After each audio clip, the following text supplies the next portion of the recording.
Morning, everyone. The September 14th, 2020 council briefing meeting will come to order. The time is 9:33 a.m. Will the clerk please call the roll? Councilmember Juarez. Here. Councilmember Lewis. Present. Councilmember Morales. Here. Councilmember Mosqueda. Here.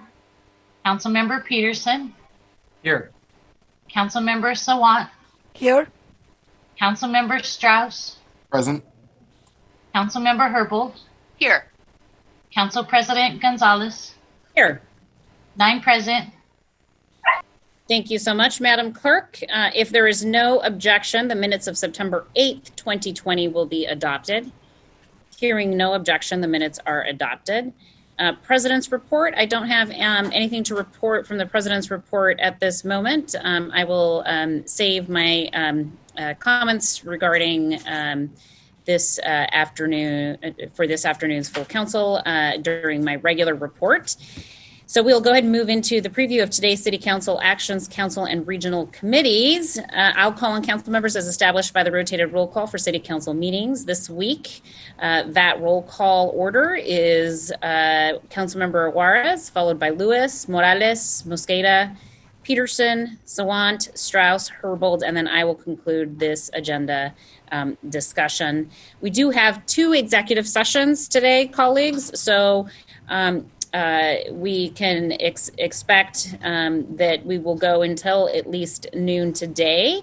And so in order to make sure that we expedite issues, I know there's a lot for us to each individually report for this week, but I'd ask you to be aware of the fact that we do have 2 executive sessions on today's agenda and would appreciate your cooperation in making sure that we can have enough time to get through those 2 executive sessions. Okay, first up is Councilmember Juarez. Good morning. Good morning. Thank you, Council President. The Public Assets and Native Communities Committee. I have one item on today's introduction or referral calendar. That would be Council Bill 119881, and that's an ordinance relating to renovating Key Arena at the Seattle Center, authorizing the mayor or the mayor's designee to execute an agreement with Seattle Arena Company to establish roles and responsibilities for coordinating the design and constructing the transit-only lanes on Queen Anne Avenue North and First Avenue North, a transit queue jump at First Avenue North and Republican Street, design upgrades for the protected bicycle lanes, and additional improvements to Thomas Street. If you recall, a lot of these issues came up in the last couple of years that we would in our discussions with Key Arena, NHL, OVG, and SDOT. In terms of timing, the executive has requested consideration before budget because they expect construction of the improvements to take approximately 1 year. And the goal is to have the improvements completed before the arena reopens, which is anticipated in September 2021. Again, thank you, Council President Gonzalez, for scheduling this item for next week's agenda. Today at 2, I'll be brief because I'll have more to share at 2 o'clock. Item number 4 on today's City Council agenda is Resolution 31967. I spoke briefly to it last Monday. A resolution providing an honorary designation of a part of 28th Avenue Northeast as Hayashi Avenue. This is a community-driven, and it's located in District 5. This honorary street is to recognize the Hayashi's family's contribution to the Lake City neighborhood and to educate those on the egregious violations of human rights and racism that affected our Japanese brothers and sisters during World War II. I'm just going to add a few things, and there'll be more at 2 o'clock. As I shared, this has been in the making. Want a big shout out to Chris Leverson of Building Lake City Together, Mark Mendez of Lake City Arts and Culture Initiative, and Molly Humphrey of the Lake City branch of the Seattle Public Library. They formed a committee. They put a GoFundMe group together. Over 14 Lake City organizations supported the street renaming. When they put together the GoFundMe, they raised the money in 24 hours. So with that, I'll share more about the unveiling and the date that we're going to pick for the unveiling ceremony up on 28th. In parks, as you know, this morning our office will continue sending out weekly parks COVID-19 programmatic updates. In regards to Pier 58, as you all know, at approximately 4 o'clock yesterday, there was a partial collapse of Pier 58 at the downtown waterfront, which injured 2 construction workers present on the site. There were 5 additional workers on the site who helped pull their colleague out of the water safely. The pier has been closed to the public, as you all know, since August 6th because of deterioration and significant shifting. Orion Marine Contractors was selected through the city's emergency contracting process to complete the work of removing Pier 58 by 2021. Orion is an experienced contractor with in-water work of this type, has the equipment and personnel available to move quickly, and is actively involved in several other local projects for SDOT and the Port of Seattle. Thankfully, Orion had layers of monitoring for their safety protocols, which allowed them to act quickly when 2 of their colleagues fell in the water. While we were lucky no one got hurt, the timing of the collapse was still shocking, as there was 15,000 square feet of concrete that collapsed within seconds, more than was planned for. I spoke with Park Superintendent Jesus Agave and Office of the Waterfront Director Marshall Foster late last night. Both assured me that the fire department initially treated the 2 injured workers. They were taken to Harborview for complete checkups, and I'm happy to report that they're doing fine. I'm deeply grateful to the first responders who arrived swiftly to ensure their safety. As a side note, I understand that the concrete or the cement that collapsed still needs to be extracted. So in the coming days, the city will evaluate Pier 58 to determine appropriate next steps and potential broader impacts, which means we will be hearing more from the Office of the Waterfront, Seattle Parks and Rec, and other city departments. Quickly, parks will still be closed due to wildfire smoke. As of last Friday, Seattle Parks and Rec has closed all parks, boat ramps, beaches, golf courses, and playfields through Sunday due to smoke from the wildfires in Washington and Oregon. Last night, Parks has extended this closure to the end of today until further notice. Briefly, on the status of the Keep Moving Streets, in coordination with the Seattle Department of Transportation, Lake Washington Boulevard, Golden Gardens Drive Northwest will remain open to people walking, rolling, and biking until the week of October 5th. Alki Point will remain open until King County reaches Phase 3 of Washington State's Safe Start Plan. That's the COVID plan. While we do outreach and assess how the street could be configured in the future. West Green Lake Way North will remain open to people walking, rolling, biking until the small craft center parking lots reopen. That is a date still yet to be determined. For King County, the King County Mask Giveaway event still continues. Our mask distribution partnership with King County continues through the beginning of October. Beginning in late August, thousands of cloth masks have been distributed to county residents at Seattle Park and Rec community centers. The distribution this week was canceled due to smoky air conditions. The remaining schedule is as follows. September 14th, Lake City Community Center. September 21st, Magnuson Community Center. September 28th, Garfield Community Center. October 5th, Yesler Community Center. And October 12th, the Rainier Beach Community Center. With that, this week ahead, it looks like I have a King County Regional Transit Committee meeting. And with that, I'm done. Thank you, Council President. Thank you, Councilmember Juarez, for that report. Really appreciate you highlighting and providing us with additional information about the incident at Pier 58. Thank you so much for that. Really grateful to hear that there wasn't more significant injuries there, and that there is a clear plan in terms of addressing the ongoing tenuous nature of that infrastructure. Really, really appreciate you giving us additional information about that. Colleagues, any questions or comments on that report? Hearing none, we'll go ahead and move down the roll call list. Next up is Councilmember Lewis, and then we'll hear from Councilmember Morales. Thank you, Madam President. There's a lot on my list today, but I will try to move forward with it expeditiously. First, I do have a a bill and a resolution on this afternoon's agenda, Council Bill 119869, which provides for certain enforcement measures and revisions to certain Seattle Municipal Code provisions as relates to accountability for violating executive orders. I discussed this legislation a little bit on Friday at the government committee chaired by Madam President, and I appreciate the invitation to go and talk about that legislation there. Karina is present from central staff to answer any technical questions if folks want to answer or want to ask technical questions during briefing this morning.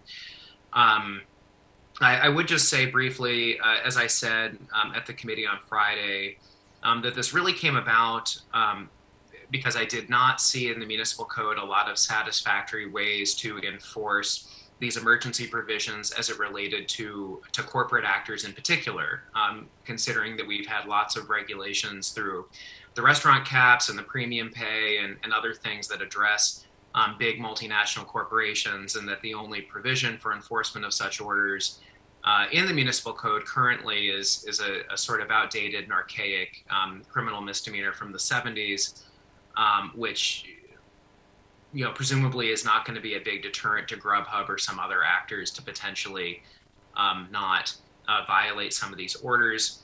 This legislation would simplify that from sort of something that's halfway between a misdemeanor and a gross misdemeanor to a simple misdemeanor. It would also add a private right of action for private parties who have been wronged by actors who aren't following the order to go and sue that corporate actor in court. So I just want to clarify, because there's been some confusion, the private right of action is not against the city of Seattle. The private right of action would be against a corporation that is not following the emergency orders. The legislation would also add a civil penalty, which could be assessed in lieu by the city against an actor for violating the order instead of a criminal sanction, and that would be a Class 1 civil infraction. As to the resolution 31966, this resolution I am going to pull from this afternoon's calendar.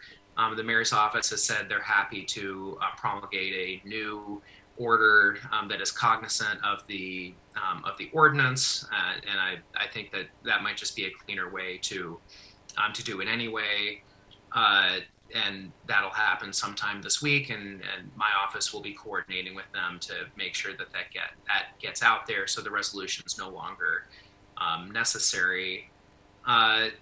Moving on to talking about various issues relating to the air quality in the city of Seattle right now. I was happy to see over the weekend that the city and King County stood up a emergency shelter in Soto for our neighbors experiencing homelessness to be able to get inside out of the hazardous level of air quality. This shelter space can only support 80 individuals, and I want to emphasize the inadequacy of our response so far, though I am appreciative that there is at least one shelter that is open.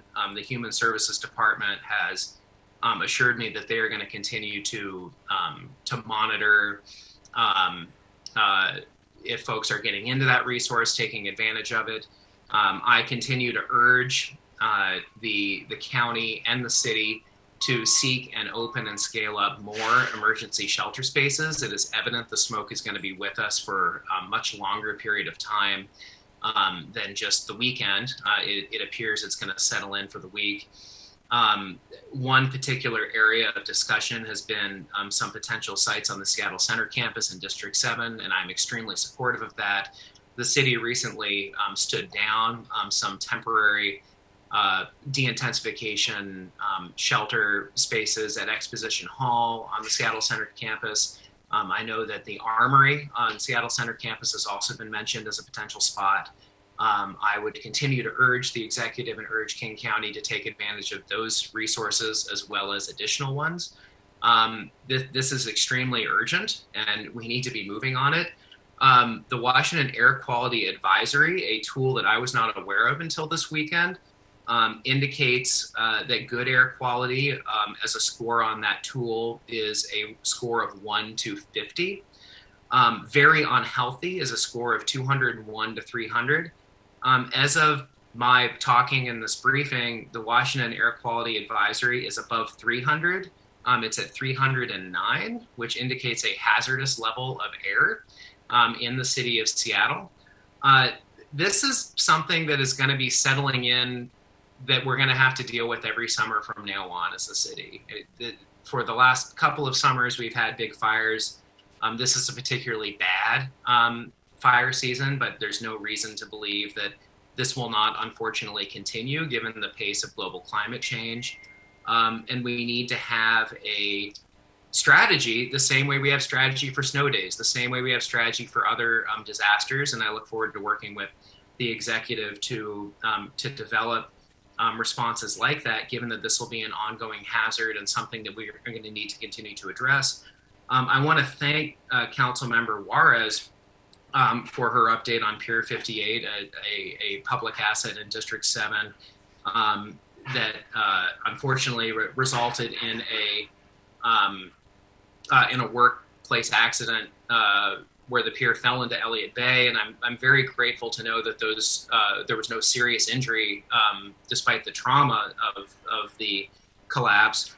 But I do want to address, related to the hazardous air, that we had city contractors doing city work in air that was deemed hazardous by the state of Washington. And I think that in addition to talking about emergency procedures to treat these air quality influxes like a snow day or like a disaster that would be caused by snow, where we have those kinds of quick responses, I think it is also critical that we start talking about the potential workplace hazards of certain jobs where people place themselves at considerable and significant risk by being out in the environment doing work that they have to do outside. And, you know, as someone whose father worked for 30 years for Seattle City Light as an equipment operator, who was exposed to hazards, who patrolled power lines, who dug vaults, and just knowing that working families who have parents that do that work out in the world are exposed to hazards all the time, that one more is now being added, and that is potentially hazardous air quality during the summer when there are major wildfires in the region. So this is something that we certainly need to address as a city, not just for our own employees, but for employees that work in the private sector and don't have a choice, and something where folks should not be working in these hazardous conditions, or if they are, should be getting pay that is commensurate with the additional risk they are taking. And I think that's another thing that we need to work on as a city, because this is just going to be an ongoing part of our life going forward, unfortunately. So with that, I don't have any additional updates, Madam President. And I know Karina is here if people have questions on Council Bill 119869. And with that, I will turn it back over to you, Madam President. Thank you, Councilmember Lewis, for that report. Karina, thank you for being with us this morning. I do want to give you an opportunity from Council Central staff perspective to give a quick little preview of the council bill being sponsored by Councilmember Lewis regarding civil emergency orders, for the benefit of those council members who are not members of the Governance and Education Committee, which I chair. If you could give us a quick little summary on the bill, what it will accomplish, and then we will allow council members to ask any questions if there are any. All right, thank you. I am Karina Bull on Council Central staff, and Councilmember Lewis provided a nice overview of the bill. Thinking of things to add, I will focus again on that. Right now, the only way for the city to enforce a violation of a civil emergency order is this criminal penalty, which is an outdated misdemeanor at this point in time in the law. It hasn't been updated since the 70s, as Councilmember Lewis noted. So this bill is both a cleanup of making sure that those penalties reflect the current penalties, which are up to $1,000 fine or 90 days imprisonment or both. And that is up to, which means it doesn't always have to be that extreme.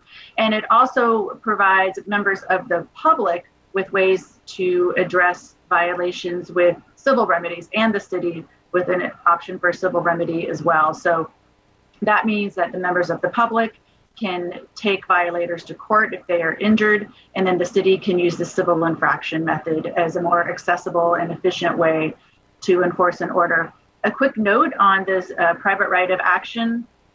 Again, building on what Councilmember Lewis said about the private right of action would be filed against a person who violated the order. It would not be filed against the city. And a parallel example could be minimum wage. If a worker is not paid minimum wage by a business, then that worker would sue the business. The worker wouldn't sue the city. So this legislation has the same language where the civil action would only be against the person violating the order. And then passing this bill will not change the types of enforcement actions for any existing emergency orders on its own. Instead, those emergency orders would needed to be updated in order to reflect these new options. And so that would be future legislation or future emergency order that would need to be either transmitted by the mayor or considered by the council in form of a resolution. Thank you, Karina, for that additional information building on Councilmember Lewis's description of that council bill. Are there any questions about the bill related to the civil emergency for Karina? Okay, seeing none, I think it's crystal clear to folks. It did pass out of committee unanimously with a recommendation for the full council to adopt it. And we will work with the city clerk's office on language to indefinitely hold resolution 31966, effectively removing it from the full council agenda this afternoon. Appreciate the update on both of those aspects. Thank you, Karina, for being with us. You're welcome to disconnect from the meeting this morning. Thanks again for all your hard work. Any other questions or comments on the report from Councilmember Lewis? Hearing none, we'll go ahead and go down the roll call, and Councilmember Morales is next, followed by Councilmember Mosqueda. Councilmember Morales, please. Thank you, Council President. Good morning, everyone. There are several items on today's introduction and referral calendar, most of which will be heard in the Community Economic Development Committee tomorrow.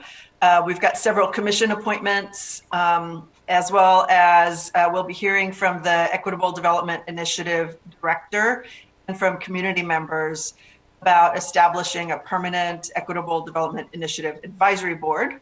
And I hope to bring that to full council next week. Additionally, we have an ordinance to the SOTO BIA that will be referred directly to full council. This ordinance just postpones the assessment update for 2021. We can discuss that later. Not from my committee, but from my district, I do want to state my enthusiastic support for Council Bill 119827, which is on the full council agenda this afternoon. It allows for a legislative rezone in an area of the Rainier Beach neighborhood. I want to thank Councilmember Strauss for inviting me to attend the Land Use Committee last week, and I'm sure he'll be talking more about that later. Last week, I met with constituents who are eager for the city to find solutions to our homelessness crisis. As the paper reported this morning, we've had several fires in homeless encampments recently. And we know as meal programs have shut due to COVID and shelters continue to be at capacity, we know we have more people living in tents, and cooking fires are increasing. So improving access to services and to safe housing continues to be a critical priority. I also want to echo Councilmember Lewis's remarks about the need to solve the homelessness crisis, especially in light of the fact that climate catastrophes add yet another impact to these neighbors. And we are clearly going to be dealing with some of this for a long time on an ongoing basis. I also met with constituents who want to ensure that we are reaching all of our Black and Brown youth. There's an expressed need for additional resources for programs that serve young Black and Brown women with opportunities for mentorship and leadership and skill building. So I'm looking forward to learning a little bit more about that and probably having conversations with Council President Gonzalez about how we can support that in the near future. I do want to let folks know that the Office of Economic Development is gearing up for the next round of small business stabilization grants. They're currently doing outreach to ensure language access before the application process begins, and that is slated to begin in October. This is obviously really important work for the Office of Economic Development and for our small business community as they deal with the impacts of COVID, continue to deal with that. In order to get money out the door, the Office of Economic Development will be shifting some staff to assist with grant process and data collection and accounting, everything that's going to go with moving that money. So I would like to discuss with the Community Economic Development Committee how and whether we might want to build out this initiative. It could be an important addition, ongoing addition to the work that OED does, but we have to talk about how to make it more sustainable. So I'm still sort of in gathering mode and we'll plan to have conversations about that starting soon. This week, I have a Board of Health meeting on Thursday where we'll be getting briefed on the COVID-19 impacts on our community, on mental health, suicide, domestic violence, and community well-being. So we'll be reporting back on that next week. We will also be talking about COVID-19 and flu updates. So I want to encourage everyone to get your flu shots this year. This is no time to mess around with infectious disease spread. I have mine scheduled for tomorrow. That's all I have this morning. Thank you, Councilmember Morales, for that report. Are there any questions or comments on that report? Hearing none, thank you so much once again, Councilmember Morales, for that report. We're going to shift on over to Councilmember Mosqueda, followed by Councilmember Peterson. Good morning, Council colleagues. Good morning. There are two items on today's introduction referral calendar that are being referred to the Finance and Housing Committee. I want to give you a quick update on those. The first is Council Bill 119886, which is an ordinance relating to the transfer of city property located at 722 18th Avenue, Seattle, authorizing the conveyance of property to Bird Bar Place, a Washington nonprofit corporation, so long as the operator demonstrates the capacity to own and operate the property. And Council Bill 119876 is an ordinance relating to transportation network companies' driver labor standards. This has been the long-awaited piece of legislation that we had been discussing last year. This is the final element in our efforts in this iteration to make sure that workers who are providing critical services, providing essential trips for folks to be able to get to work and also go to the grocery store, especially as buses have limited capacity and limited hours right now. We really want to make sure that this service also has the appropriate pay for drivers. So really excited about the piece of legislation that's coming down to establish minimum labor and compensation standards for transportation network company drivers. Thanks to both the mayor's office and transportation network companies, and really thanks to the Teamsters 117 for their ongoing work with the entities to try to work on some legislation for us. We will have a few ideas that are coming from drivers themselves, and look forward to working with all of you on that.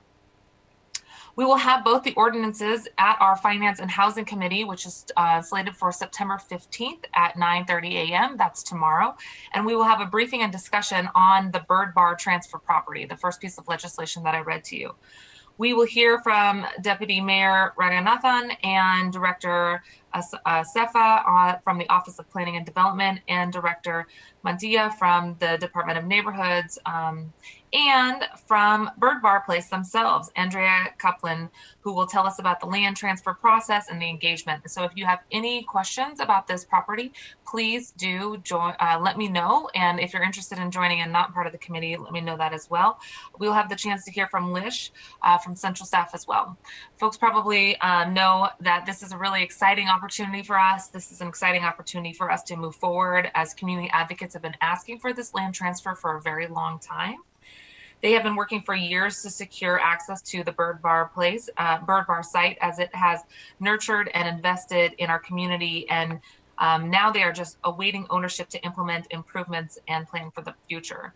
Just for brief background, Bird Bar has served Seattle residents for over 50 years, providing basic human needs and services like housing and energy assistance. They provide a food bank and personal finance assistance, and they provide special attention and give assistance when there's emergency situations such as power shutoffs and eviction assistance for residents who are struggling to make ends meet, including refugees and immigrants specifically. And they also work to make sure that those who are elderly and living with disabilities in our community have access to the services that they need. This is one of several mutual and offsetting benefit sites, or MOB sites, that the city currently owns, but for all intents and purposes, the community organization that is leasing the site from the city has been the longtime manager or steward of the site, and has taken ownership and responsibility for the site in all ways, except for having the deed and the title. So really excited about this effort, and just want to give a quick shout out to former council members. In late 2018, the council passed a resolution committing to collaborate with the executive to ensure the transfer of the properties that have mutual and offsetting benefits lease to the organizations currently residing in those facilities no later than March 2019. While it's over a year past this deadline, and the process has taken a while for us to get here, community is really excited about this. And we look forward to working on this and the upcoming Central District as Senior Center as well, which will be forthcoming. On the transportation network minimum labor and compensation standards, just want to give folks a heads up that we will have a briefing from the Office of Labor Standards and our very own Karina Bull and Amy Gore from Central staff, who will be walking through questions from council members, walking through the details of the bill. And council colleagues, if you have an idea or an amendment that you are working on based on your read of the legislation that's been transmitted to us, we'd love to hear about it. Please do plan to share that with us before the 15th or during the 15th meeting. That's again tomorrow at 9:30. We will plan to vote and discuss any amendments on the legislation at the September 24th meeting. So again, no vote tomorrow, but please do plan to share any amendments that you may be considering at our meeting on the 15th. And please let me know as soon as possible. Let Chief of Staff Sejal Parikh know if you are working on any amendments, so that we can work with Karina on the timing of those and make sure that they're shared well in advance. Lessons learned from earlier this year. We want to see amendments as soon as possible. And then finally, we are working on the 2021 budget that is going to be transmitted here soon. We appreciate the work that's going into the drafting right now with the CBO. Thanks to Director Ben Noble and the team in the Executive's office for their work. We know that the Executive will be submitting the 2021 budget to Council on September 29th. We are working closely with Central staff and the Council President's office, and look forward to working with each of you to discuss the developments of the budget and the process this year. So we'll be reaching out and having conversations with folks so you know exactly what to expect, the timeline, and the expectations for amendments, so that we can have a robust conversation, so that it can be transparent and collaborative among our colleagues. My office, along with the Council President's office, will be sending out the budget memo with an outline of the budget process and the calendar, I think later this week. So thank you, Council President, for that. And thank you in advance, Council colleagues. I know everybody has already put in copious amounts of hours, blood, sweat, and tears into existing legislation related to budget, and we are doing it again at the end of this month. So look forward to working with you to get feedback and delve into the 2021 budget process. Thank you, Madam President. Thank you so much, Councilmember Mosqueda, for that report. Really appreciate it. Are there any questions or comments for Councilmember Mosqueda? Hearing none, we'll go ahead and move down the roll call line. Next up is Councilmember Peterson, followed by Councilmember Sawant. Hello, colleagues. Thank you, Council President. There are no items on today's City Council agenda from the Transportation and Utilities Committee. The next Transportation and Utilities Committee meeting will be held this Wednesday, September 16 at 9:30. I'd like to highlight two important items for this Wednesday. We're going to receive two reports The first about bridges, specifically the report I had requested from our city auditor of bridge conditions throughout Seattle. That bridge report was put online this morning. You can find the report on my city council blog or on the city auditor's website. In a city defined by its many waterways, our bridges connect us, and this audit report proves city government must do a better job investing in this basic infrastructure. Vital for transit, freight, and our regional economy, bridges require relatively large investments to build and maintain to ensure they remain safe for generations. I requested this audit of our bridges because the rapid deterioration of the West Seattle Bridge underscored the need for city officials and the general public to have a clear, thorough, and independent understanding of the condition of major bridges throughout Seattle, including the adequacy of the city's preventative maintenance investments and practices. So again, that report is online right now, my city council blog or city auditor's website. I want to thank the city auditor for their hard work on this, and also the Seattle Department of Transportation for their cooperation with the auditor's office. We'll talk about this more Wednesday.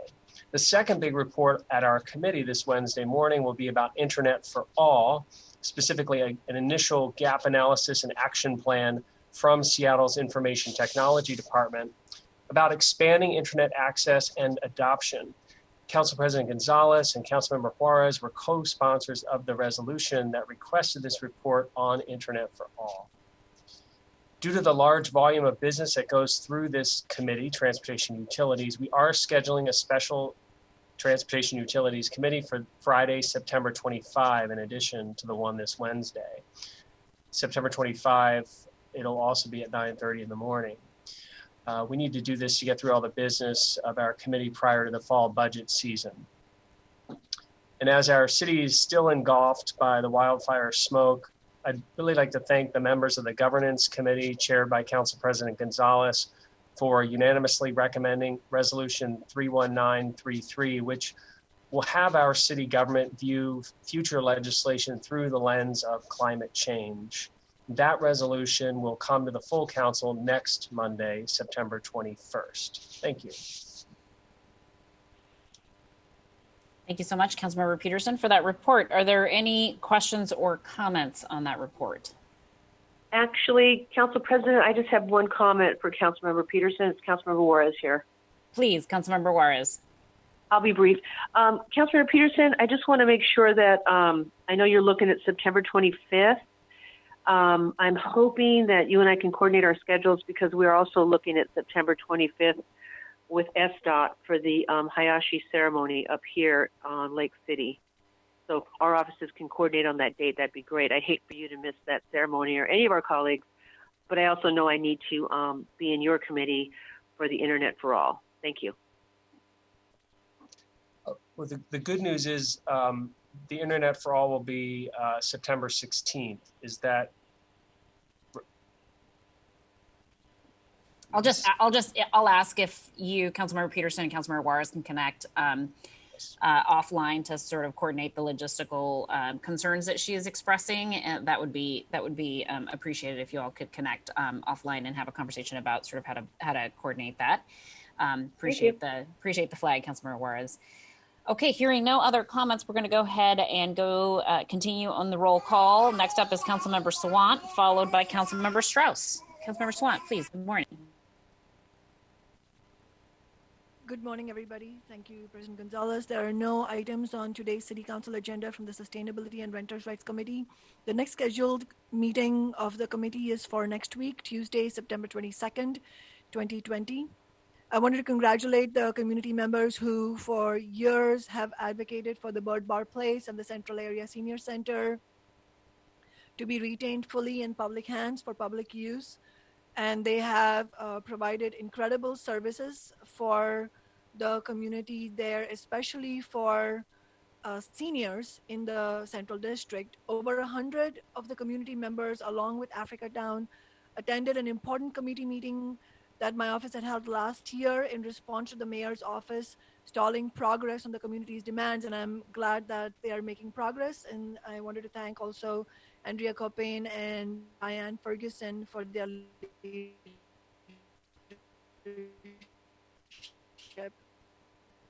Photos of fires in California and Oregon speak 1,000 words about the devastation faced by human beings, especially by those who are homeless, our homeless neighbors in all the states, and the people who have lost their homes, but also the devastation faced by animals.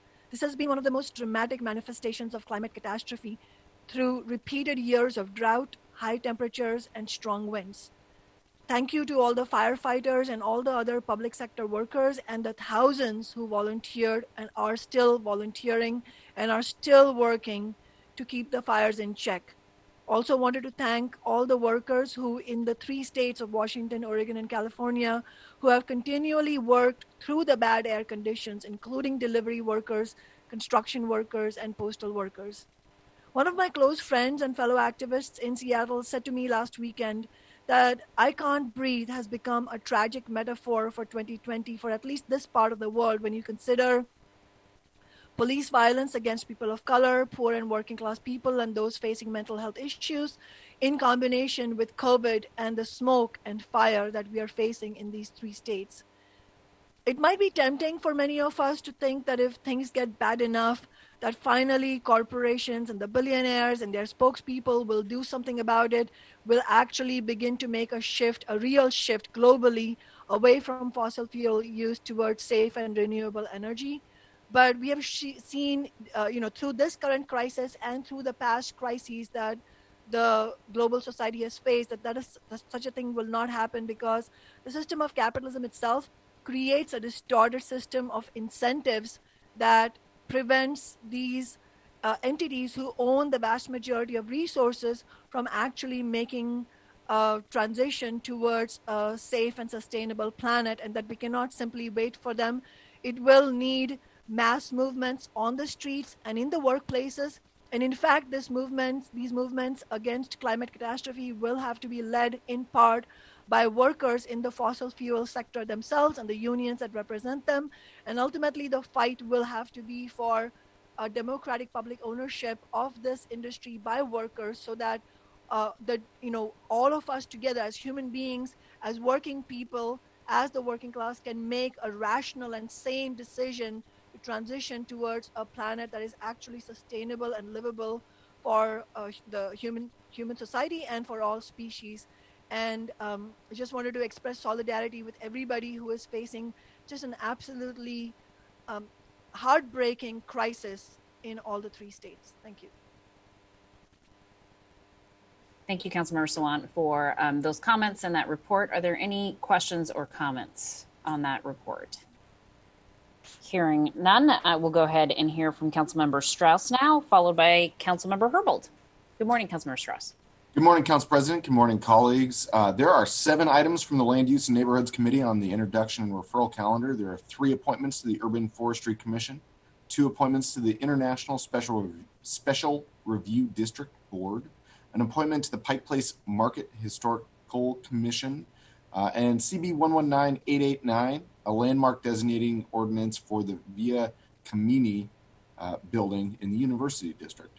There is 1 item from the Land Use and Neighborhoods Committee on today's agenda, CB 119827, which rezones land in the Rainier Beach area to facilitate the development of affordable housing, as Councilmember Morales spoke to earlier. And the next meeting of the Land Use and Neighborhoods Committee is on Wednesday, September 23rd, starting at 9:30 a.m. There are 3 agenda items on that agenda, which is a discussion and vote on the annual round of comprehensive plan amendments, as discussed last week, a discussion and vote on the 2020 and 2021 comprehensive plan docket setting resolution for the amendments to be considered next year, and a public hearing and vote on CB 119877, which extends the ability for SDCI and Department of Neighborhoods to conduct virtual design review and landmarks preservation board meetings due to COVID-19. Last week in District 6, I met with District 6 residents and discussed with neighbors focused largely on homelessness in our community and at our neighborhood parks of Ballard Commons, Gilman Park, Leary Triangle, and Baker Park. I visited some of these parks on my own and with residents Leo and Whitney to discuss what is going on in our community and what can be done. I also spoke to our neighbors about addressing residential traffic calming and support for Northwest 73rd at the termination of the First Avenue Stay Healthy Street. So hopefully some good updates coming out of that. And I joined the Green Lake Community Council meeting. It was really great to see everyone virtually. I'm very relieved that I was able to develop a lot of the relationships with folks in the Green Lake community before we had to transfer virtually, because while it's nice to see everyone virtually, it is much more meaningful to do so in person. This week, I continue to have district resident meetings during office hours, and I will be attending the Regional Transit Committee and the Growth Management Policy Board committees this week. Thank you, Council President. That is my report. Thank you, Councilmember Strauss. Are there any comments or questions on that report? Hearing none, we'll move down the line to Councilmember Herbold, and then I will conclude this portion of the agenda. Councilmember Herbold, good morning. Good morning. Thank you so much. Good to be here. As far as we have the Public Safety and Human Services Committee meeting, we had that meeting last week. There is no meeting this week. We have another meeting of that committee coming up on Tuesday, the 22nd. Just a couple quick updates as it relates to departments that fall under the Public Safety and Human Services Committee. As was discussed earlier, the Human Services Department and King County worked to open up what they're calling a smoke shelter in Soto. This is the 24-hour a day, 7-day a week temporary shelter. Its capacity has actually been recently expanded to 100 people. I believe there are only 20 people that stayed there on Friday night, but on Saturday night, more than 80 people living in shelter made use of the shelter Saturday night and into the day on Sunday. And because of the expansion to 100 people, there's room for more. The navigation team has been active in letting people know about the existence of the smoke shelter. They spoke with 68 individuals directly on Friday, handed out over 100 flyers with information about the shelter, as well as helping dozens of people access basic needs that day. The smoke shelter will remain open through at least tomorrow morning and perhaps beyond. Also want to make note of an issue that I've raised here before. The Human Services Department Senior Center programs, you may know, rely really heavily on Metro's access vans to provide meal delivery and go-to meals to help seniors practice social distancing. I'd been hearing when we were having our budget rebalancing discussions that this model was set to end in September.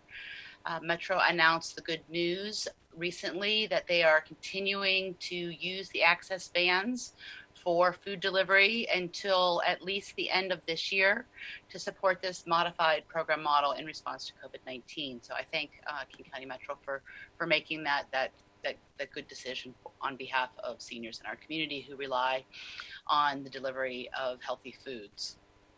Last week, we learned that the Human Services Department awarded about $11.6 million in funding for homelessness services to allow providers to help cover costs associated with COVID-19 in 2020.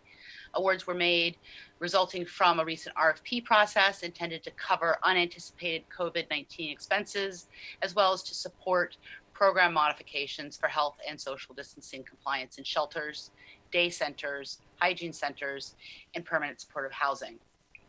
The $11.6 million is comprised of federal coronavirus relief funds, state of commerce grant funds, and city general funds. The Human Services Department used the RFP process to capture sort of lessons learned to better understand how providers are changing their work due to coronavirus, and these lessons learned will help in future funding rounds as we work to adapt the provision of services to social distancing practices. Want to make note and thanks to the work being done and coordinated out of the Emergency Operations Center as it relates to the fires in California and Oregon. 21 members of the Seattle Fire Department were redeployed to assist in addressing the fires. And an additional member was also deployed as part of the incident support team. And there's a fire department brush truck staffed with 3 fire department personnel that are still down in Pierce County. And the city emergency operations center support staff person from the Seattle Parks and Recreation was also deployed to assist Pierce County Emergency Operations Center. So I'm sorry, I misspoke. These are redeployments that are being done here in Washington. And then also want to make note that the fire department COVID-19 tests that are being distributed and administered at 4 sites throughout the city, and this is a program that is being run by the fire department. The cumulative amount of tests being done or that have been done between June 5th and September 12th are upwards of 180,000 tests to residents of our city. Those are all the items that I have to report on. Thank you very much. Thank you, Councilmember Herbold, for that report. Are there any comments or questions on that report? Hearing none, thank you so much. I will go ahead and conclude this portion of today's agenda by giving my report. So, report of the Governance and Education Committee. My committee met last week on Friday, September 11th, 2020. Thank you to all the members and Councilmember Peterson for attending that committee hearing. I want to thank Department of Education and Early Learning Director Dwayne Chappelle and members of DEAL staff for joining us at the meeting to give us an update on the investments made to date as a result of the Families Education Preschool and Promise Levy, which the voters, of course, approved in 2017. That presentation is publicly available via the Seattle City Council's website. Again, thank you to the members of DEAL for joining us and giving us that briefing. Really appreciate it. We also heard a briefing on legislation as described by Councilmember Peterson and Councilmember Lewis. I won't go over those again. On this afternoon's introduction referral calendar, there are no additional items from the Governance and Education Committee. However, I did want to highlight one piece of legislation that appears on the introduction and referral calendar this afternoon.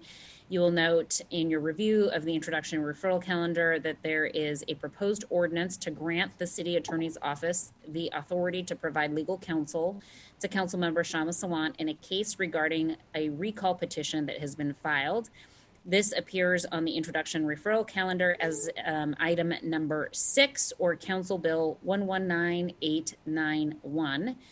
Pursuant to RCW, that's a state statute, 4.96.041, the necessary expenses of defending Councilmember Sawant in any and all judicial hearings to determine the sufficiency of a recall charge shall be paid by the City of Seattle, including all costs associated with an appeal of the decision rendered by the Superior Court concerning the sufficiency of the recall charge. Again, this bill is necessary in order for Councilmember Sawant to avail herself of that statutory provision that I just read into the record. There are short timelines prescribed by the law, which is related to this particular court case that is already underway. And there is an initial hearing that will occur on Wednesday, September 16th, as it relates to that recall petition. It is my understanding that the City Council should take action on this ordinance, as I just described it, in advance of the hearing that is scheduled for September 16th. Obviously, today is September 14th. In order to allow our city attorney's office to provide legal counsel to Councilmember Sawant as soon as possible. So as such, I want to make sure that you all know that I will be scheduling a very short special meeting of the full city council tomorrow, Tuesday, September 15th at 1 p.m. Cody in my office will coordinate with the clerk's office on making sure that we have a quorum available at the meeting to ensure that we can conduct the meeting necessary at this special meeting. Again, there will be one singular item on that agenda, and that is the Council Bill 119891 that I've just described as appearing on the introduction and referral calendar. Really, I will open it up for comments after the end of my report, but wanted to quickly just address the full council agenda this afternoon. On our full council agenda, I'll ask members to consider agenda item 3, which is Council Bill 109878. That council bill authorizes the execution of a collective bargaining agreement between the City of Seattle and the International Association of Machinists and Aerospace Workers, that District Lodge 160, Local 79. The parameters of this collective bargaining agreement were previously reviewed and approved by the Labor Relations Policy Committee, and its key terms include, really quickly, the following. The CBA is a 3-year agreement on wages, benefits, hours, and other working conditions for the time period of January 1st, 2019 through December 31st of 2020. This bargaining unit includes approximately 40 regularly appointed city employees. The agreement provides for wage adjustments in 2019 and 2021, as well as a reopener on annual wage increases for 2021. Finally, the collective bargaining agreement includes agreements on shared healthcare coverage payments and other matters such as the employee contributions to the premiums for the Washington State Paid Family Medical Leave Program. That is the end of my report. I'm happy to open it up for any questions or comments about any aspects of my report. Councilmember Peterson? Thank you, Council President. Thanks for the preview of Council Bill 119878. Since I'm not on the Labor Relations Policy Committee, I was happy to hear there's a potential reopener provision for wage increases, since I know we're going to be getting the budget proposal from the mayor soon, and the situation is relatively dire in terms of the deficit that we're facing. And so if there's any additional information about what would enable the reopener, I'd be interested in hearing that. I can also talk with you later about that. Thank you, Councilmember Peterson. So I just want to be really clear that it's not a potential term around a reopener. The ordinance that we will be considering this afternoon would approve a collective bargaining agreement that does in fact include a reopener on annual wage increases for 2021. And so I think your question is a technical one around what will cause a reopener to be triggered. In that instance, I would just say that it is within the power of the executive to request that the reopener be reopened. I along as the chair of the Select Labor Committee here, I have every reason to believe that will be triggered. The AWI conversations for all of the bargaining units across the city are going to be top of the agenda for the Labor Relations Policy Committee as we move forward. You are welcome to connect with Karina Bull, who was staffing this particular bill, along with many others, on any other technical questions you might have regarding that. Thank you. That clarification helps a lot. Thank you so much. Any other comments or questions on my report? Councilmember Salant, please. Thank you, President Gonzalez. I just wanted to let members of the public know that, and also my colleagues know that I'm not commenting on the ordinance that the Council President just described, for which a special meeting will be held tomorrow, because my office has been advised by Wayne Barnett from the Seattle Ethics and Elections Commission that I should recuse myself from that issue, which means it would not be legal for me to comment on that issue during council meetings. Thank you.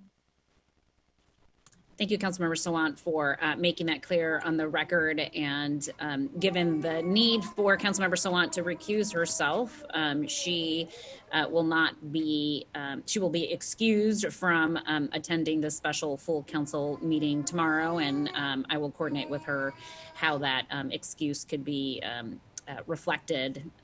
Excused absence can be reflected on the record either this afternoon or at the top of the full council meeting, special full council meeting tomorrow. So I think it's important for the public to know that Councilmember Salant will be recusing herself and will not be voting on the council bill related to the legal defense.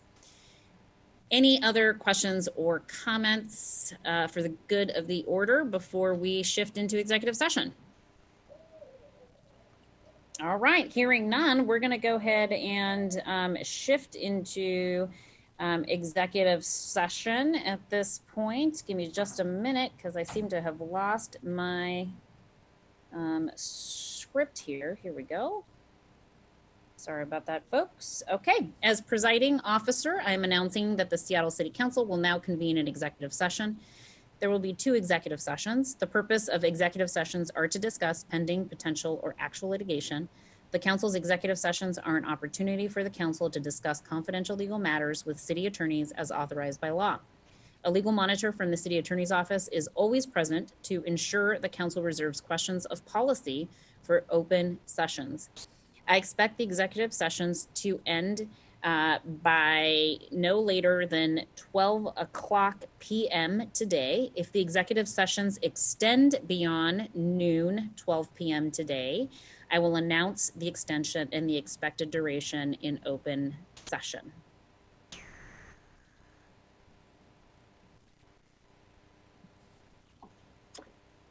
Council President, our IT team will take about 5 minutes to ensure that the appropriate attendees are online. Excellent. And then we will take the roll. Correct. Okay, everybody just hang tight while we work on those technical issues. We should be able to get started here in about between 5 to 10 minutes.